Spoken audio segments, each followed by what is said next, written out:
tidak mau melakukannya lagi. Aku tidak mau. Aku malu. Malu dengan teman-teman di sekolah. Semua menjauhi, sengaja menghindar. Menganggap aku tak pantas bergaul dengan mereka. Aku dianggap berbeda, tak sekeren mereka. Baju dan sepatu yang aku pakai tak sebagus garis-garis penggemar Blackpink itu. Semula, aku menanggapinya acuh tak acuh. Tapi, lama-lama,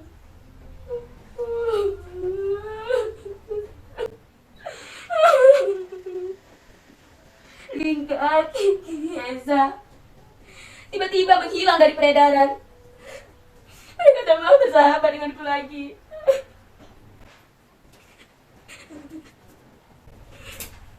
Apa arti gelar persahabatan itu? Tak berguna.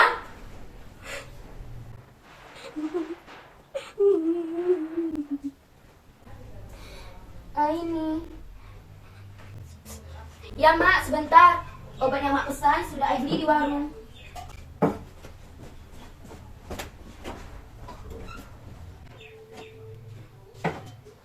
Mak sedang sakit.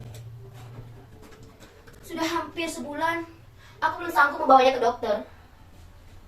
Kata orang, biaya berobat ke dokter mahal. Apa? BPJS? Dari mana aku membayar cicilan setiap bulannya?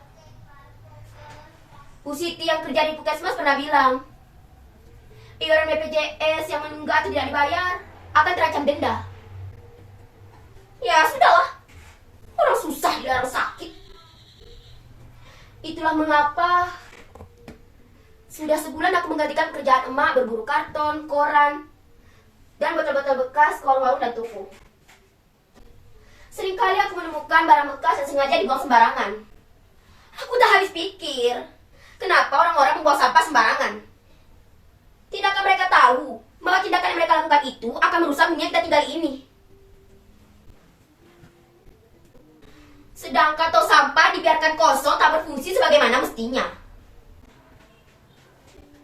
Sejak bapak meninggal 5 tahun lalu, maklah yang mencari nafkah untuk menyambung hidup.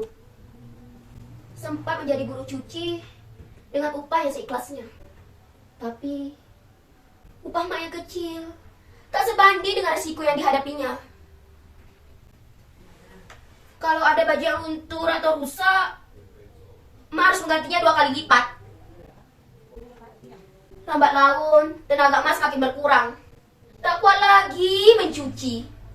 Kemudian, mak memilih menjadi pemulung.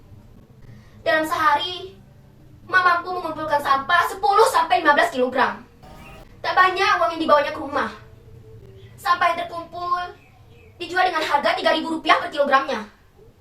Cukuplah untuk membeli beras, lauk, serta sedikit jajan untukku. Hujan terik matahari tak pernah menyurutkan semangatnya. Dengan segala keterbatasan emak untuk memenuhi kebutuhan sekolahku. Emak ingin sekali aku jadi guru.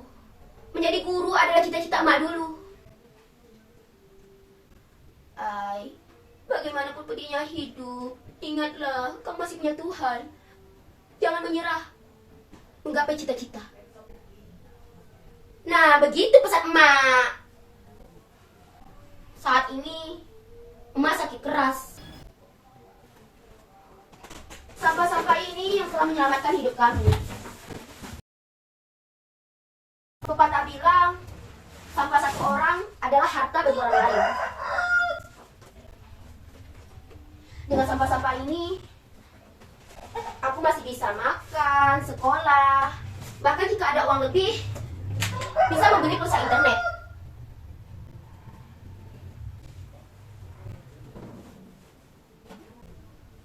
Lihatlah langit biru, Aini. Kesanalah matamu harus memandang. Apa yang kamu lakukan akan menjadi cahaya bagi orang lain.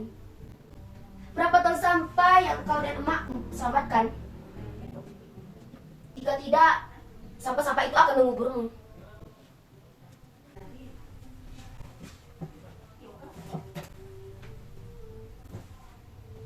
Kalian pasti bertanya, mengapa aku bisa memiliki handphone Android ini, iya kan? Kalian pasti curiga karena aku anak pemulung. Baiklah, aku akan sedikit bercerita. Dalam memperingati Kan 17 Agustusan tahun lalu, Pak Lurah memintaku untuk mengumpulkan teman-teman untuk mengikuti lomba kerajalan. Aku diminta dijadikan kepala regu. Meskipun awalnya ragu, kami belajar sangat keras. Dan akhirnya regu kami menang. Sambil memegang kumisnya, Pak Lurah bilang begini. Aini, kamu hebat. Jempol untuk kamu. Tunggu bonus dari bapak ya. Nah, jelaskan asal-usul handphone ini. Handphone ini adalah pemberian Pak Lurah sebagai bonus. Tuhan memang maha adil. Di saat dibutuhkan, di saat itu pula Tuhan memberikan jalan. Kalian masih belum percaya? Baiklah, kalian tunjukkan bagaimana aku menjadi kepala regu. Maju, jalan, kiri, kiri, hormat, gerak, balik kanan, maju, jalan, kiri kanan, kiri kanan. Kalian sudah percaya?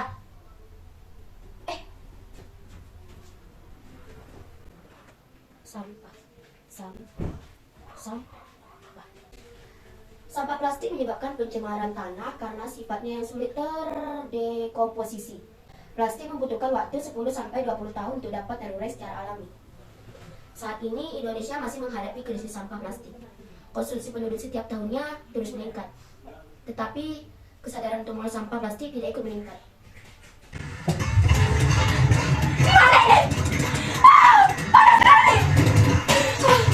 Langit pekat, pohon-pohon langit. Air, gimana air? Haus. Kotor dan bau. Lihat, kedua mata orang-orang itu merah. Kulitnya mengelupas. Jangan mendekat. Pergi. Kenapa rambutku rata begini? Kulit yang mengepul. Ronggongan tak bisa bernapas. Tolong.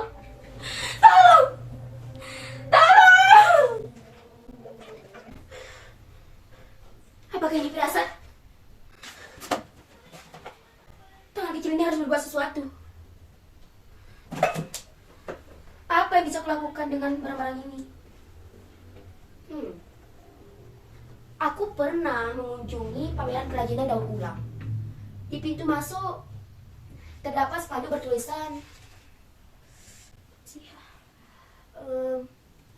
jika tidak dapat mengurangi, maka gunakan kembali. Perbaiki, bangun kembali. Perbaharui, haluskan kembali. Jual kembali dan daur ulang. Aku masih mengingat tulisan itu. Jujur saja, saat itu aku belum tertarik mengolah sampah. Dalam pikiranku, sampah adalah sesuatu yang kotor dan menjijikkan. Dan menurutku, kerajinan daur ulangnya bisa-bisa saja. Tak ada yang istimewa. Suatu waktu, aku diajak ibu guru untuk mengikuti workshop. Di sana diajarkan bagaimana cara mengolah barang-barang yang sudah tak bernilai menjadi lebih bermanfaat. Seperti tas bunga dari koran bekas, tas plastik kemasan kopi, bunga dari sedotan, dan lampu hias dari botol bekas. Selain bermanfaat, barang-barang itu juga dijual dengan harga yang pantas. Lalu, mengapa aku harus minder dan malu? Sibuk berimajinasi dengan penilaian orang lain. Cuaca sedang cerah. Aku begitu bersemangat merealisasikan rencana-rencana. Oh iya, tanggal berapa sekarang? 17. Mbak mengizinkan ruang tamu ini dijadikan sebagai galeri sekaligus tempat latihan. Hasil kerajinan daur ulang akan terpajang rapi di sini. Tunggu dulu. Bagaimana kalau meja ini dipindahkan di sudut kanan?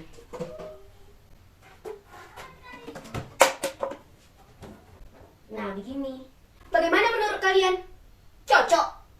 Bilang saja kalau tidak cocok. Kalau begitu, geser sedikit.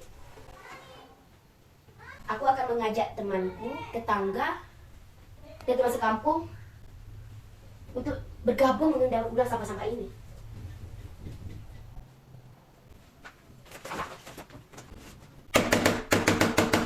Sebentar.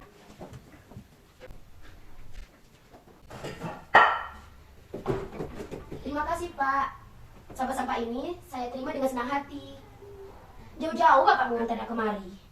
Semoga warung Bapak semakin laris ya, Pak.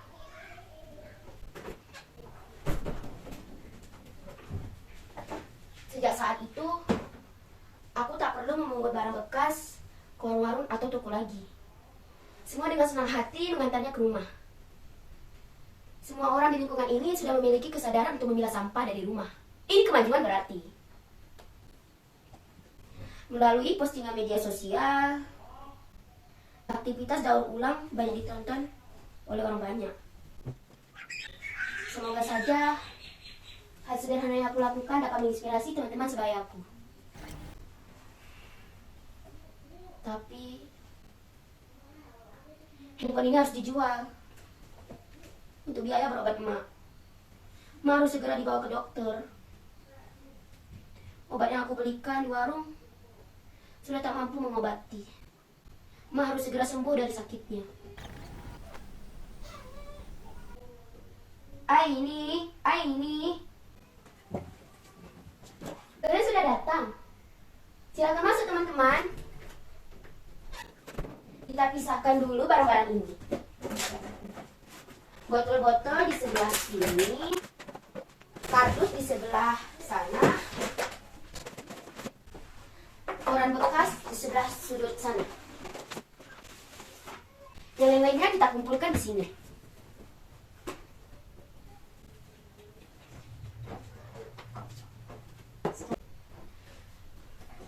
Ini contoh barang yang akan kita buat.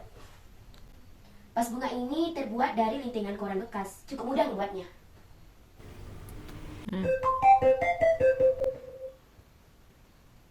Halo, ya betul, saya Aini.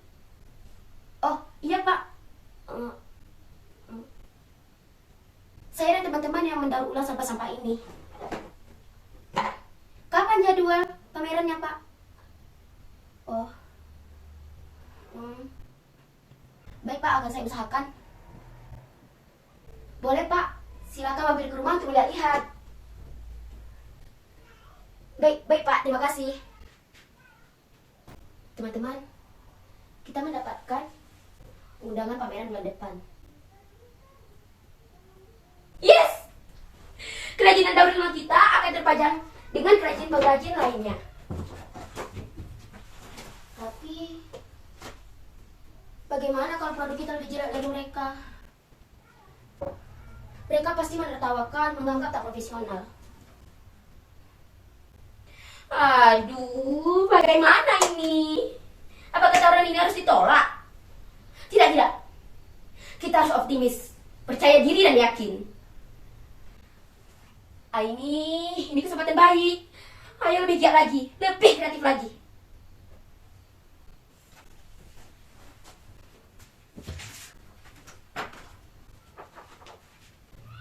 Sesuaikan dengan gambarnya ya. Barang-barang yang sudah jadi diletakkan di sudut kiri.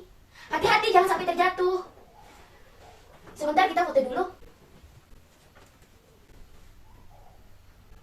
Coba dari sudut sini. Mari kita selesaikan yang lainnya. Memotongnya jangan terlalu pendek. Nanti sulit menyambungnya. Coba lihat. Ujungnya harus terlihat lebih rapi lagi. Aku baru saja mengantarkan emak pergi ke dokter. Penyakit emak sebenarnya membutuhkan penanganan khusus. Tapi emak bersikeras ingin pulang. Dokter tak begitu jelas menerangkan apa penyakitnya. Dia hanya memberikan instruksi berapa kali emak harus memakan obat setiap hari. Aku belum sempat bertanya lebih jauh. Tatapan emak mengisyaratkan supaya cepat membawanya keluar. Dalam perjalanan pulang, emak sempat berbisik. Ai, kamu pahlawan emak. Mataku berkaca-kaca. Aku pun membalas ucapannya. Ai bangga sama emak. Karena pahlawannya sungguhnya adalah emak. Oh iya, hari ini Lingga, Kiki, dan Eza berjanji datang ke rumah. Mereka akan menyumbangkan botol plastik yang telah dikumpulkannya. Mereka juga akan membantu mempublikasikan kerajinan tangan daur ulang ini. Ternyata mereka tidak benar-benar meninggalkanku. Ling, Ki, Za, we are best friends forever. Tuhan, terima kasih telah mengembalikan hari-hari baik padaku.